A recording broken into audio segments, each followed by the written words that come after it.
السلام علیکم ورحمۃ اللہ وبرکاتہ۔ محترم عزیزوں اور دوستوں، بہت سے لوگ یہ سوال کرتے ہیں کہ وضو اور غسل میں کتنا پانی استعمال کرنا چاہیے۔ تو اچھے سے سمجھ لیں کہ وضو اور غسل کے پانی کی مقدار شریعت نے متعین نہیں کی ہے۔ ہر آدمی کی طبیعت مختلف ہوتی ہے، اس کا جسم مختلف ہوتا ہے، اس لیے شریعت نے کوئی تحدید نہیں کی کہ اتنا ہی پانی استعمال کیا جائے۔ اصل اس میں یہ ہے کہ اسراف بھی نہ ہو اور حد سے کمی بھی نہ ہو، زیادتی بھی نہ ہو اور جتنی ضرورت ہے اس سے کمی بھی نہ ہو۔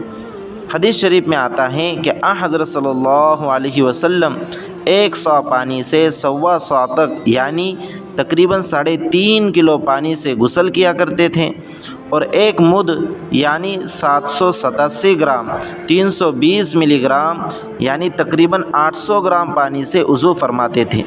ہمارے بہت سے اسلاف کے متعلق منقول ہے کہ وہ حدیث شریف میں بیان کردہ مقدار پر عمل کو اپنے لیے لازم سمجھتے تھے اور دوسروں کو بھی ترغیب دیتے تھے۔ یہ ان کی سنت اور آپ صلی اللہ علیہ وسلم کی اتباع پر حرص تھی۔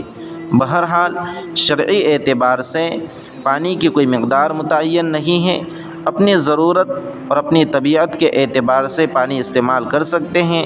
البتہ خیال رہے کہ نہ اسراف ہو، نہ پانی زیادہ خرچ کیا جائے اور نہ حد سے کمی ہو کہ جتنی ضرورت ہے اس سے بھی کمی نہیں ہونی چاہیے۔